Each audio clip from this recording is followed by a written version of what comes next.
When you do it, count me, and you're on. Me on, me I tell you now. Hamdallah, bambeto meneme ulata. Koloma solo primo meneme ulata. Koza ye anko sent meneme ulata. What in the raya min where you ulata? Fonya esima ya meneme ulata. Sima tedi sima musa meneme ulata. Bato to erato maye meneme ulata. Dixie your man meneme ulata. Baba samba thousand. Me the contact for you min come me out together. The ulata me a go to. Gonna be a yes and me the jam on down yeah. I get to me when I'm on back to go to.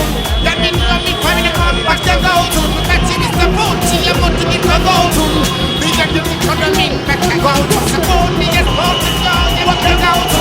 The money out to go. What they go to. I just want me para me like on what they go to. I'm a son that tells me to go to.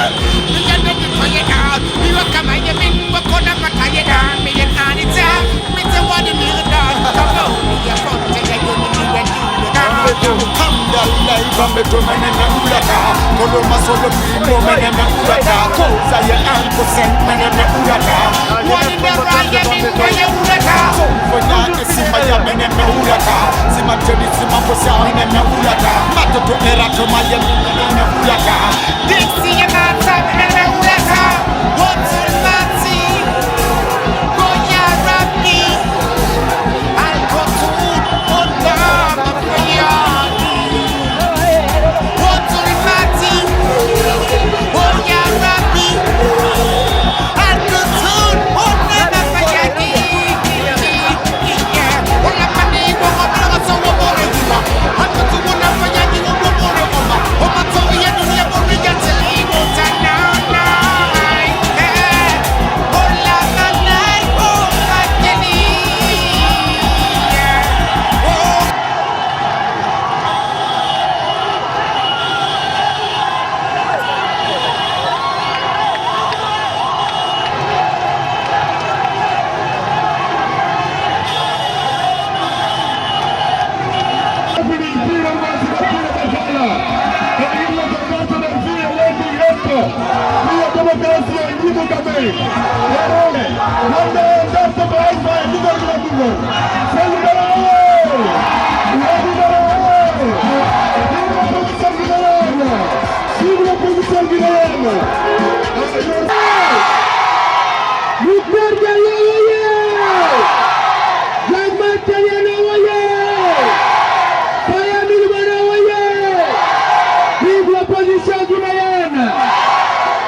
Nos amis, les journalistes de Planète FM,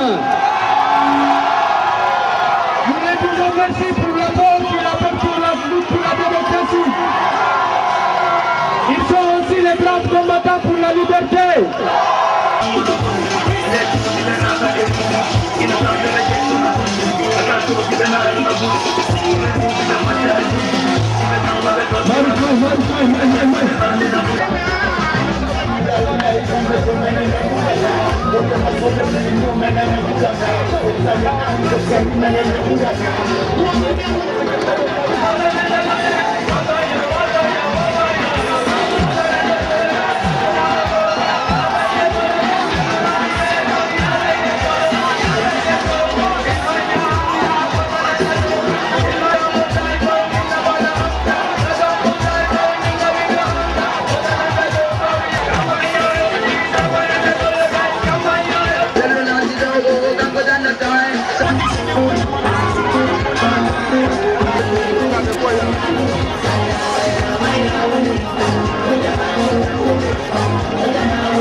La foule se dirige vers l'aéroport. Vers la musique.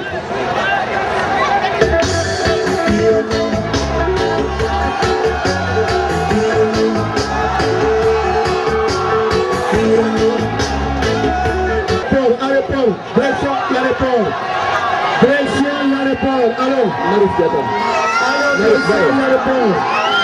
Allons. C'est l'aéroport, c'est en haut,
L'article 223 du nouveau code pénal accuse prisonniers révoltés d'avoir détourné les 74 milliards de dollars à l'égard.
Koloma sono primo meneme uraka Koza ya anko sen meneme uraka Wangala ya dima ya uraka Kona kasima ya meneme uraka Sima koni sima mo Saman jause Ini kawa kaponi na Sino awa kamozu Sino mi pami ne kuna mwape na utu Wama sebe chakatu Kisetu.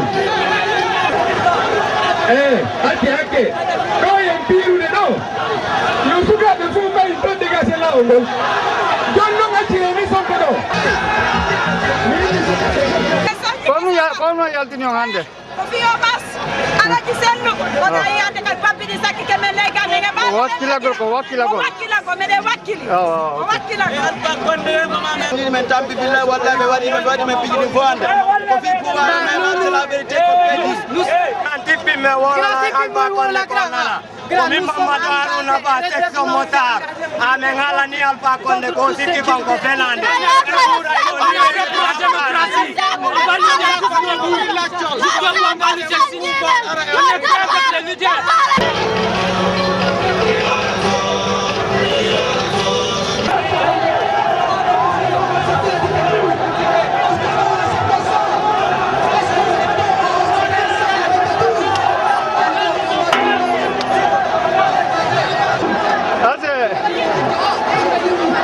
C'est nous, Balde, Guinée News.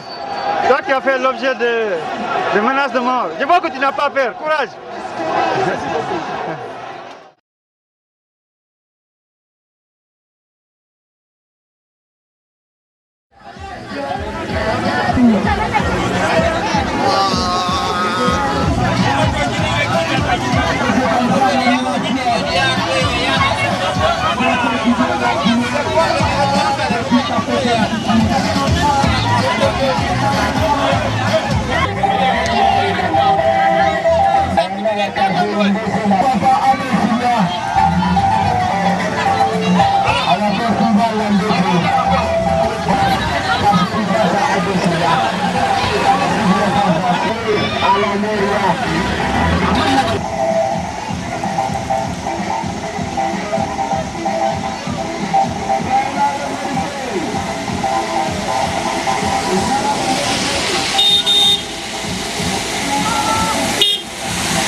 Alpha, c'est fini, hein?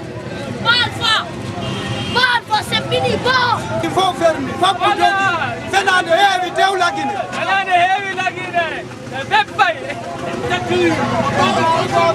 abuloma abdejera Alpha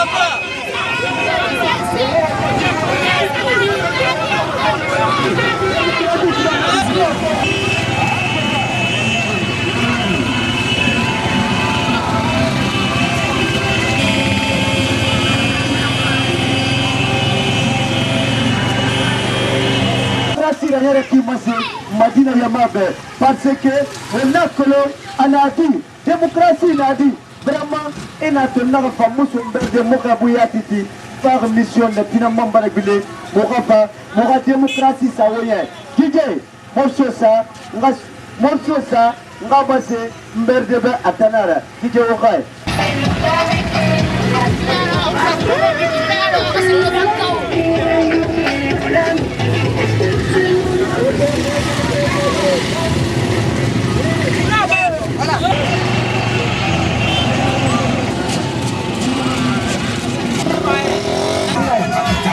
Demokrasi luar biasa.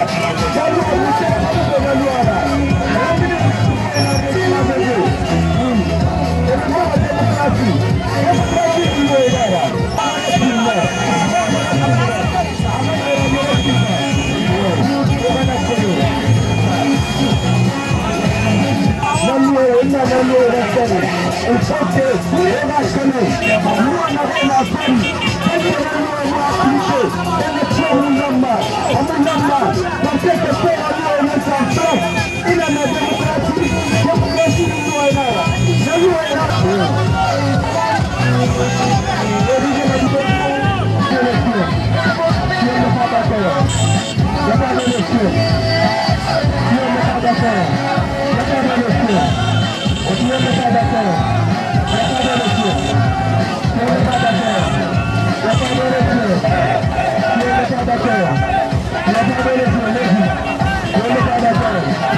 de Weimar et puis nous voulons des élections libres et transparentes pour les législatives.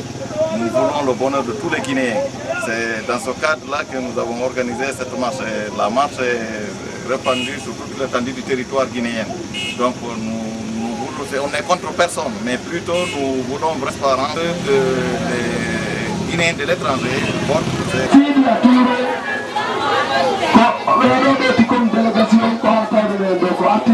International.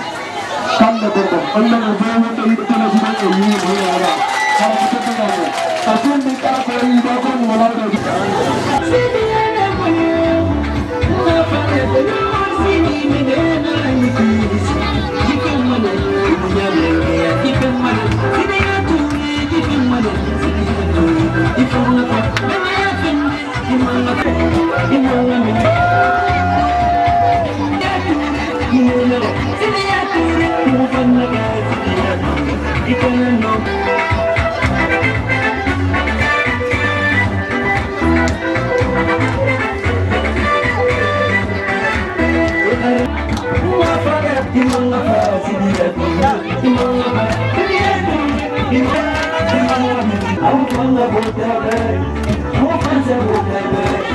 gens parlent, mais ce qu'ils font est toujours contraire à ce qu'ils disent. Et c'est pour cette raison que nous avons trouvé qu'il faut passer par l'accord. Or, nous savons que l'éducation est bafouée. Nous savons que la sécurité n'existe que partiellement. C'est-à-dire, quand il s'agit de nous, eh bien, on nous emmerde. Quand il s'agit d'eux, s'ils sortent, on est toujours encadrés. Je voudrais, au nom de tous les partis de l'opposition, nous n'avons pas peur de dire ce que l'on doit dire, parce que la démocratie implique que chacun dise exactement ce qu'il a pour le bien. Ngali Thérèse Gauthier Bangoura. Nous avons NG représenté ADS la partie à Kamsar. À nous, nous avons dit que nous avons fait. Nous avons fait ADP collectif à Biri. Nous avons fait pour le Motanara. Donc, on va être en train de Guinée. Guinée,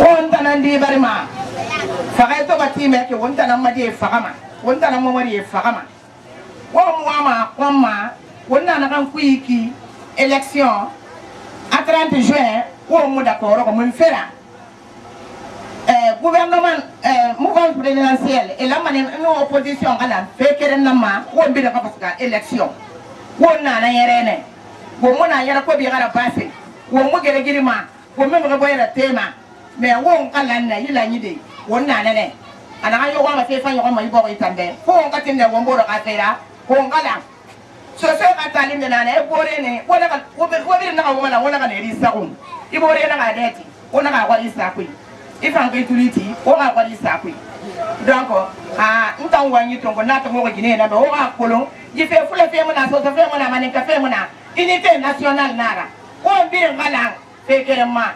En tout cas, l'élection est le 30 juin. Dès la grande falari, il y a une machine à faire, il y a une marque à faire, il y a une fala. Donc, il y a une farma, il y a une femme à faire, il y a une fala, on a 3 points nara. On a la raciste, il y a mon ana. Na wondir ngana masende kito wo mai marshi comme ça. Ndako wa ito mo fonga da mo bemenne. Dani ale odi. Momli membre wa idi kanedi ami toro ele afoko momli umai. Awa menka mengbele an ni gouvernement tema foite fichier changer ko volena bele ado ni antema. Pays tanani bra la élection ka na la législative Ousmane an bra damna. Mais si c'est un matin takela parce que fichier va changer vainqueur. En vote ni changer mbela. Encore un voté là, on est qui est présenté. Allez, pourquoi il y a un peu de monde? Pourquoi il y a un peu de monde? On fait parce que on a la Guinée. Donc, on y a des gens qui ont la para, on a la para, on peut pas te faire. On fait tant que on vraiment, ils sont en élection maintenant. Vous le 30 juin, élection de la 29. Parce que l'élection du bain, pour parti politique ni mouvement même quand télé m'a fait un coup alka imam kamme Faisal imam après élection na kera opposition taro pour catastrophe même quand télé écoute coup alka la main donc famille bende alfa ya to ani opposition ici à des ben quand les manières na la Guinée alka la Guinée solé akan so men no ama pays si sola mais là qui sont en barala voilà al 2028 sini alda ko on bara fala que quand élection de 2015 et quand préparer alors élection libre et transparente crédible daga wobbe ko daga mara il n'en est pas question ça sera un peu dans mon frère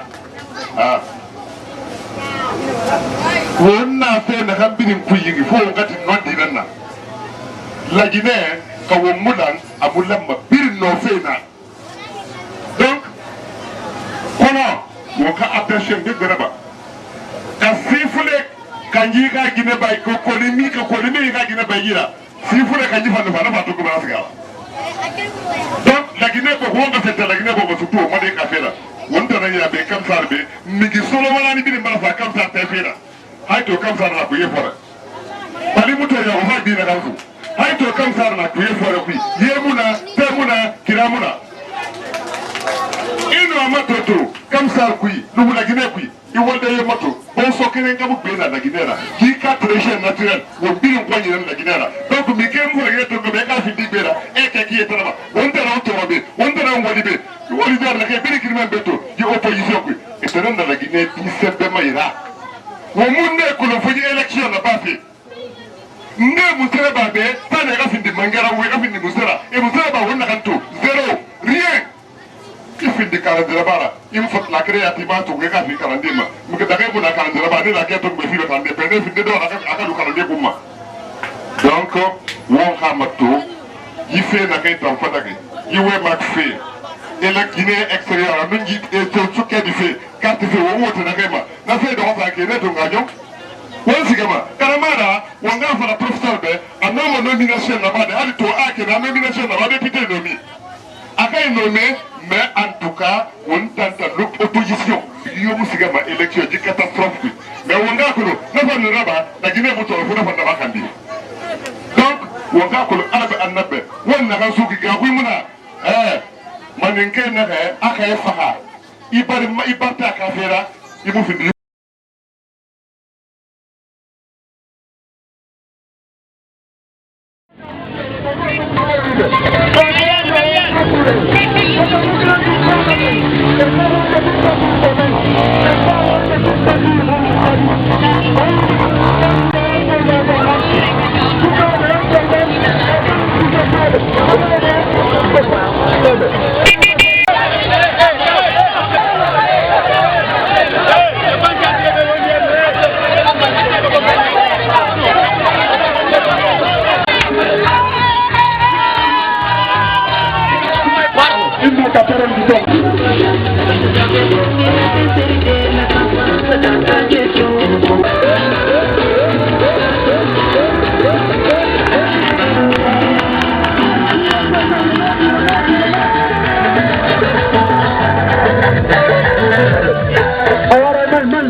surtout sukaɓe worɓe e rewɓe o weltanama iɗon tora wakkilagol e ore soɓe ɗikalon onnu weltanagol jama e kolon koɓe waɗi ko hanki ko jeyaadi hiɓe weltana hiɓe tora ɓeydugol wakkilade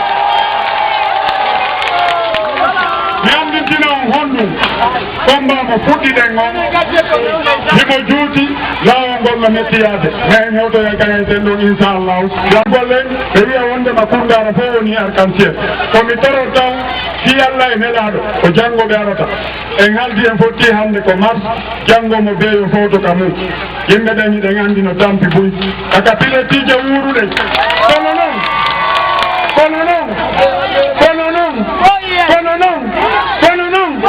muñoɗen janggo mi torori on si Allah e nelaɗo mo beeyono ka mum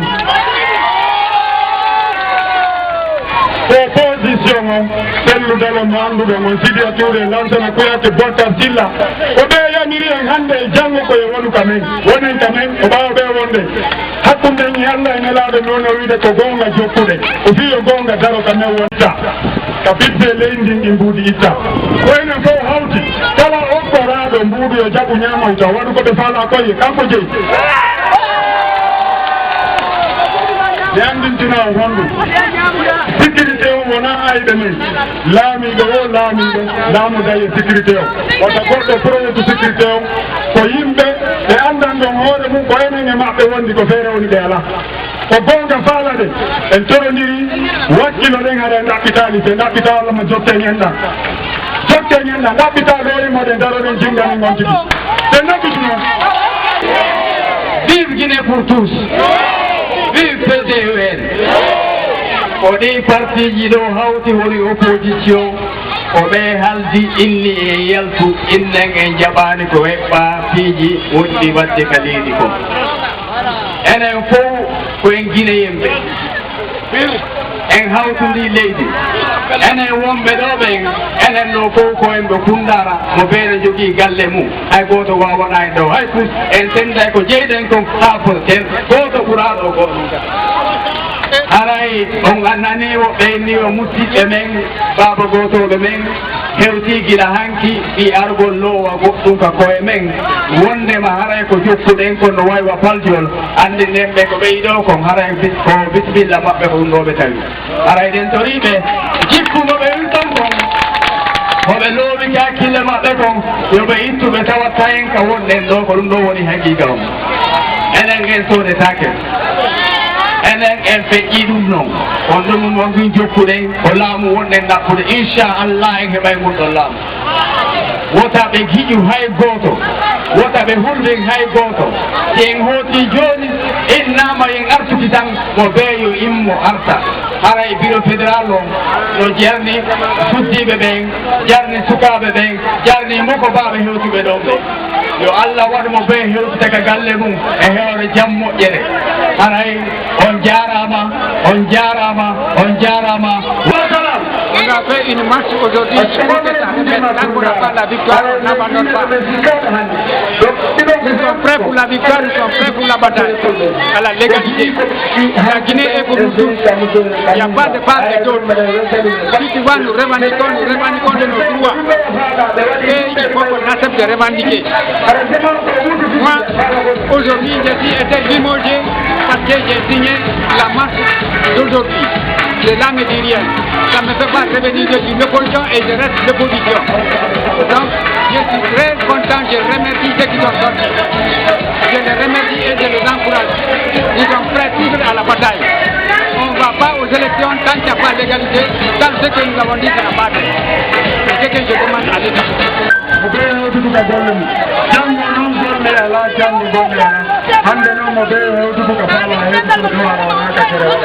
Merci.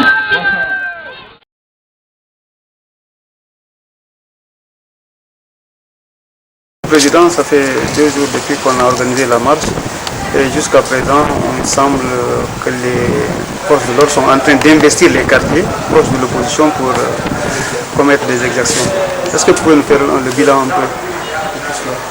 Il faut rappeler d'abord que l'objectif visé par l'organisation de cette marche, le premier objectif c'était de protester contre les assassinats ciblés des militants de l'opposition. Le deuxième objectif, c'était de dénoncer le refus obstiné du gouvernement d'accepter la relance du dialogue politique indispensable à l'organisation des élections inclusives, libres et transparentes. Disons que sur le plan de la marche, d'abord la marche a réussi dans la mesure où la population de Conakry a massivement répondu à l'appel de l'opposition. Elle s'est donc mobilisée et a rejoint donc l'axe, d'abord le carrefour de Bambeto, avant de se diriger vers l'autoroute. Sur le chemin de l'autoroute, on s'est heurté naturellement au barrage des forces de l'ordre, assisté des loupards du RPG qui étaient en grand nombre. Et d'ailleurs, la police a assumé avoir fait recours à ces gens pour les aider à contrer la manifestation pacifique. Donc à partir de là, c'était la confrontation directe entre les manifestants et les forces de l'ordre qui ont pulvérisé le cortège comme d'habitude de gaz lacrymogène et d'eau chaude. Ensuite, de jets de pierre, j'étais personnellement visé puisque la voiture de la police s'est acharnée sur ma voiture et a cogné par derrière la 4x4 dans laquelle j'étais avec le doyen Pascal Tonneau et Sona Jessi. Et ensuite, les jeunes loupards qui étaient accompagnés par les forces de l'ordre ont lié ma voiture de pierre, de grosses pierres, et on a dû replier. Et la police nous a poursuivis, a continué à pulvériser les manifestants de gaz lacrymogène. Et au moment de cette débandade provoquée par cette violence sur le cortège, naturellement les jeunes infiltrés et des jeunes du RPG qui avaient pu rejoindre maintenant les manifestants se sont acharnés davantage sur ma voiture, notamment celle de Jean-Marc Teliano, avec l'idée bien claire d'atteindre notre intégrité physique ou même de nous assassiner, parce qu'on était prévenu qu'un commando était monté pour mettre un terme à nos jours, Jean-Marc Teliano et moi-même. Et donc c'est dans ces conditions qu'on a pu quitter le lieu, et sous le jet de pierres de ces infiltrés du pouvoir. Et donc la manifestation prit fin dans ces conditions. Mais après la manifestation, ce qui est encore révoltant, c'est que les policiers, comme d'habitude, et les gendarmes ont investi ces quartiers de Hamdallah, Bambeto, Koza, Wanindara, pour commettre toutes sortes d'exactions.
Depuis le jour de la manifestation jusqu'aujourd'hui, ce matin, samedi, les exactions continuent.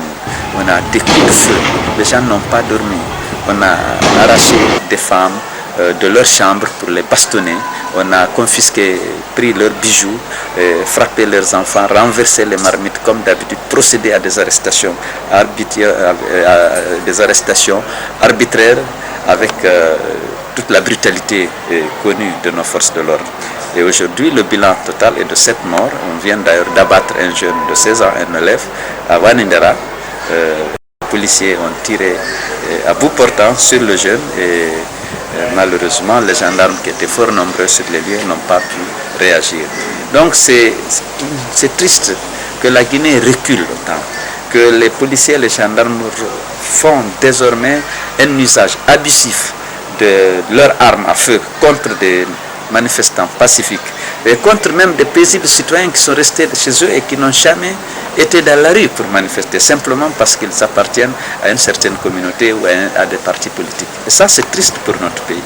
Et vraiment, c'est révoltant. Je pense que le peuple de Guinée devrait prendre conscience de la réalité de ces menaces et risques qui pèsent aujourd'hui sur la paix et l'unité de notre nation pour dire halte à Alpha Condé. Est-ce que vous pouvez nous faire, vous avez appelé à manifester à l'intérieur, est-ce que vous pouvez faire un état Oui, l'intérieur a suivi, j'ai parlé de Conakry, je n'ai pas parlé de l'intérieur, mais partout à l'intérieur, à Dubreka, à Koya, à Kindia, à Mamou, à Pita, à Labé, à Tougué, à Lilouma, à Kundara, à Gawal, à Télémélé, à Boké, à Kamsar. Partout, les populations sont sorties massivement pour apporter leur soutien au combat que mène l'opposition guinéenne et pour dire au peuple, à l'opinion nationale et internationale que les revendications du peuple de Guinée sont les revendications de l'opposition sont les revendications du peuple de Guinée. Donc ce succès éclatant rend effectivement nerveux les autorités ici. Et c'est pourquoi je crois qu'ils ont décidé de donner des instructions aux forces de l'ordre pour aller en représailles et commettre des exactions dans les quartiers réputés être des fiefs de l'opposition, notamment Hamdallah, Koza, Bambito, Wanida. Maintenant, qu'est-ce que va être la suite du combat? Bon, le combat, il faut que les gens restent mobilisés. Je pense que le peuple est davantage révolté par ces violations flagrantes des droits de l'homme, ces assassinats ciblés. Et le peuple ne va pas laisser passer comme ça. Et je pense que le combat doit continuer. Et je suis convaincu que le peuple de Guinée se lèvera pour dire non à Alpha Condé dans ses velléités d'instaurer une nouvelle dictature qui n'a aucun égard pour les droits humains et les libertés fondamentales.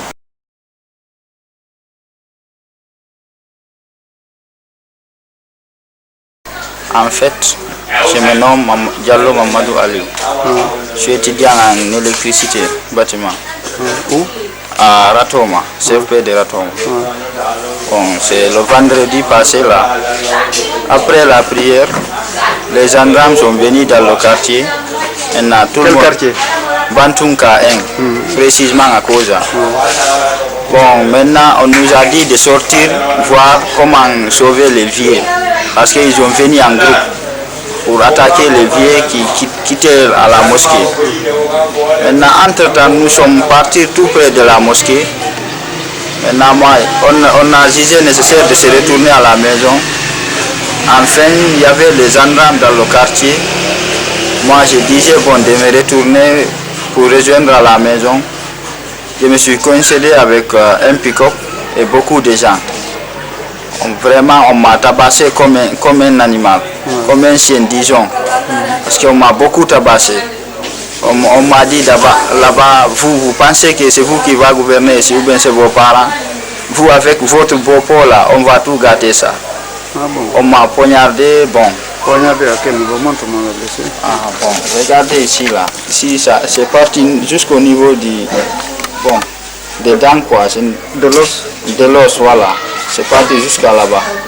2 fois, il a fait rentrer le poignard, après il a retourné, il a fait rentrer encore. Un policier ou un gendarme?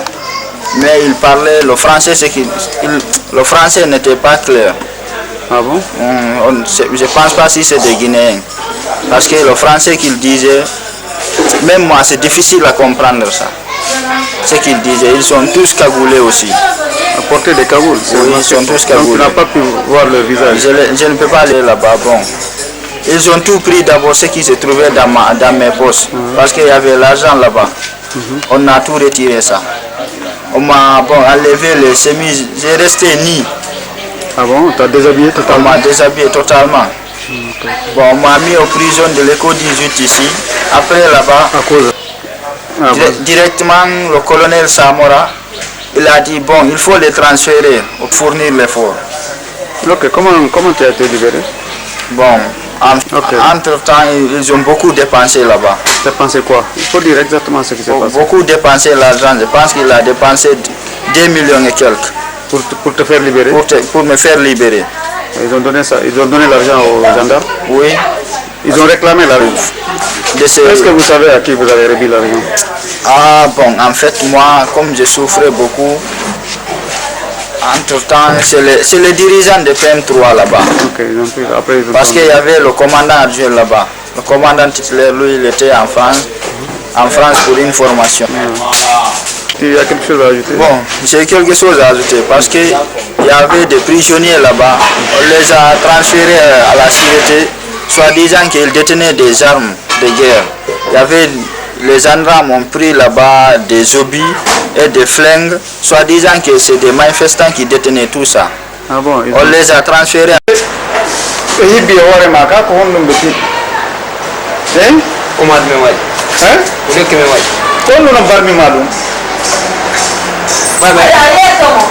Kita pang agak si nomi busi awal tu. Busi dah. Betul. Te hong kirma tu. Hong beni tu. Rendra mo. Yang telang tu kau zalo. Kau zalo lagi. Nah, ekal jenai. Donc hong sol la kaleo tu busi ma. Ade, kau ada kaleo tu busi. Punya soal angga beta pil lah. Asal nomi busi ma ada dekat. Onda long permilan tu.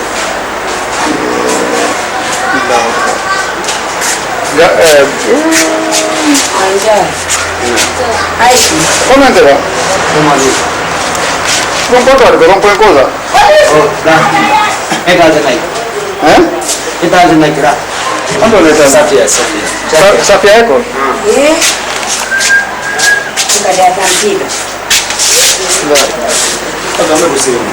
Come guarda come va lì?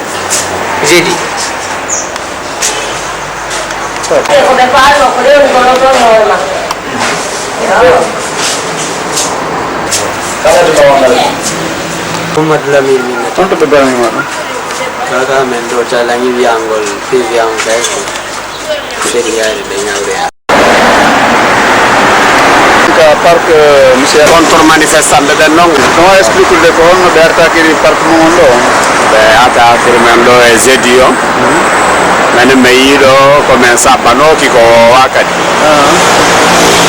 ari manifestation wadi cortège on feƴƴi manifestant be ben fo feƴƴi contre manifestant immoyi ta côté amen do telenka nder quartier we regroupe yi be arde essence e albeti be ni be sunnay parko ener dum voisin be do walliti men be darti inni sunnatake e ni bar jawdi wada on hay hunde ko non sunnanto gerda do no men noddi di sécurité no sécurité on ari be CMS on anko 5 be ngari walliti men on tuma be radi manifestant be be ni be hot be naatu ka juuri mabbe be yaw barke Allah ben do walliti tuman do walliti men tigi tigi empêche wol sunnugo volonté mabbe ko sunnugo ari be jogi bidon ko dilit e almet je ndew to bonnare do kono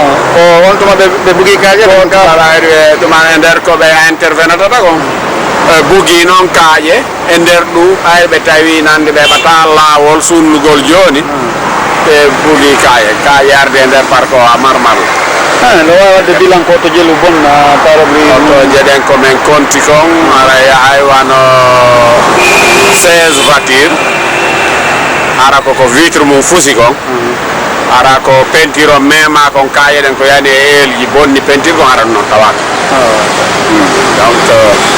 donc no wawi dum an yaade o dépense wado tetti mi wata andude fewno do telenge den otoje barden no hay mi kontalde comme considère tigi tigi ko fusa parabrise donc anda à peu près montant à peu combien ça peut se lever mais ande to me andata donc si mi noddi tumbe parabrise men dara ben évolue ko combien be tama on ara linko jalli brama gawal bilani ko mi chef de parc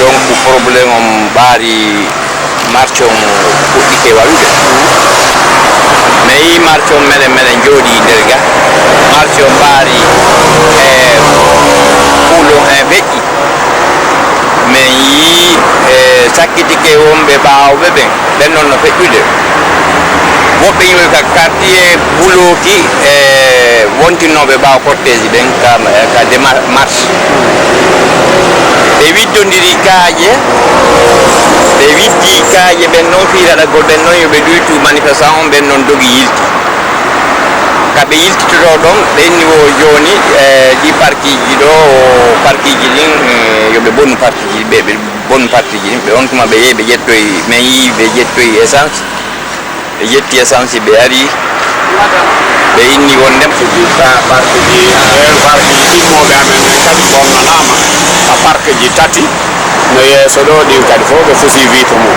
ɓe inni ɓe ɓe sunnay fof ɓe artoye ɓe sunna ɓayri ɓe an pesama ɓe inni no ɓe arta e lande men kadi manifestation fe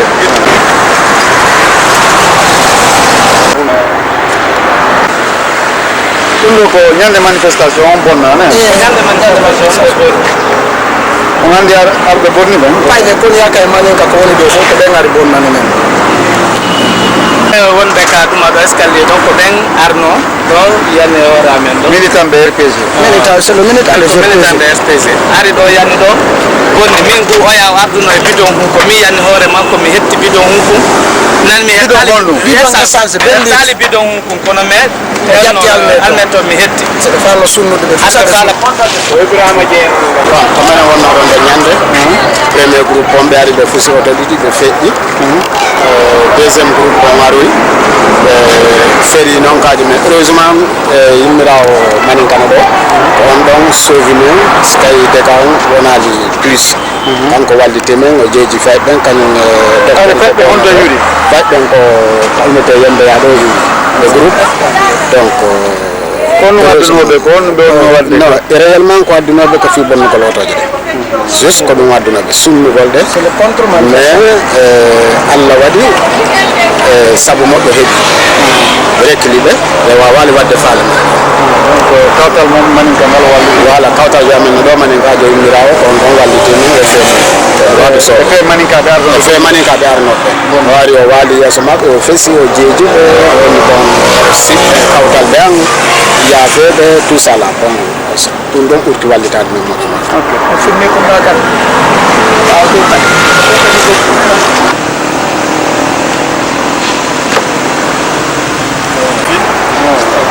ça va ok bon après ça tu étais placé plusieurs véhicules ici tu étais déjà gâté j'étais déjà gâté Touba oui en cas ancien combattant qui mo jippiro démocratie la Guinée ɗo min hamno police arno ala ko ɓe waɗani ko makko est ce que ɗo sifanade jama on fof ko honɗum feƴƴi ɗo ko oui ɓe miɗo wawi sifanade on ko feƴƴi ɗo ɓe ara koye juma on e 10 heures e groupe iwi ƴettude yembe ya kiroti ha simbaya gar groupe ɓe ari ɗo emin warete hande ɓe ari ɗo ɓe bugi men ɗo kaaƴe ala ko ɓe bonni ɗo piiji bricla marno ɗo téléma guluji tati e temeɗɗe jeeɗiɗi ɓe fof ɓe lanci on yino fof no lanca ɓe bugi men kaaƴe couron fof no naati ha heewi bon o étage ɗo ɓe lanci wiiteje ɗen fof hiɓe yenna men nene ɗo sandamuɓe ɓen men noddi ɓe ɓe ari si ɓe ari ko parti goto ko minen ɓe bugoto ñamaku ɓe acca ɓe ɓeya kellana ɓe ɓe welto ɓe feƴƴa heureusement ko ɗon ɓe woni ɗon ha ɓe bugi men ɗo kaaƴe ha ɓe bonni magasin on magasin ɗo ari no heewi tew si continue ɗiɗi no jippina ɗo ɓa ɓe bonni magasin on ɓe fuɗɗike jilade siji ɗin ɓe liɓi kaaƴe ɓe ari naati jilagol piiji ɗi ko ɗum fayɓe amen ɓen kadi heeɓi change no yaltira ari ɓe hukkodiri ɗon ɓe hukkodiri ɗon piira ɗon ha police ɓe aroy pour la première fois ɗum ɗon mi toñataɓe mi police république mi anda ɓen ko on to yori telen antaga ɓe ari ɓe felli ñamaku ɗo ɓe raɗiɓe ɓe gaari camion je maɓɓe ɗen ɗo ɓe gaari ɗo zippu 6 police e camion ɗiɗi kamaɗo kamen ɗo ɓe jooɗi ɗo ha min jeeji ɓe ɗo ha min noddi jooma magasin on ari min wiidi magasin ji ɗi min waɗi ka otoje maɓɓe ɓe naɓanoyo ka suudu pour la première fois mi yi ɗum police no waɗa ɗum mais kono sandamuɓe ɓe vraiment ɓe wallali men ɗo ɓe jippel men mais sikkano goɗɗo wonki yalta ɗo ha ɓe barmini miñan ɓeygu miñan han ɓe daɓɓitimo ɗakkude ndin ɗo minen mi wawata yaltude ko nder o ɓe nani kadi o gouvernement imminno ɗo ko honno ɗum woniri gouvernement o yonno ɗo ɓe arno ɗo premier ministre arno ɗo e resco et ministre porte-parole du gouvernement ɓe arno ɗo ɓe tawi men ɗo e ambassade France, Union européenne, ambassade Amérique. mi holli ɓe minni ɓe ndaaru ko ɗum ɗon est ce que ko honde tuma lagine buusata on tuma premier ministre on pooɗimmi ɓanne takko makko mais yewti minni yo ndaaru woni ɗum ɗo est ce que ɗum ɗo no wondo est ce que ko hombo heɓata investisseur jo étranger jo arata lagine yiɓe ɓe noddi sagata fof ɓen ɗo kadi ɓe waji ɓe wenni o yomin accu guere o guere lanni indi noon joni noon guere lanni kono hiɗa jooɗi ka hoore reedu an hiɗa bentade lan ɗa wiide mi muñño minni ɗum marsirtano ɗim yoɓe yeeto ɓeya gonga bon minnile ɗum force de l'ordre ko arata kon ko partisan ko ɓe sunni kosa ɗo ko aywa ko partisan siɓe tawi siɓe gendarmerie on kosa ɓaɓe ari e ɓen ɗo alaje jawno waɗi intervention mbigo yoɓe accu ɓe acci alaje wiɗon tum ɓe ƴetti essence ɓe waɗi kara koye boutique o ka lekkele ɗe wonɗo ko ko kamɓe waɗi essence sunni ɗum alors minne ɓe force de l'ordre on si ari si tawidema Allah hawri ɓeya kellaniɓe hiɓe hukkudeme ñama ɓeya fonça ko kamɓe woni yeeso maɓɓe donc ɗum en ala défense ko offensive ko wonɓe en offense de marɗen donc alors ko ɗum feƴƴi ka gaɗen vraiment Côté a été saccagé. Il y avait plus de 3700. Ils ont emporté beaucoup, ils ont cassé tout le reste. Ceux qui n'ont pas pu emporter, ils ont cassé tout. Les contre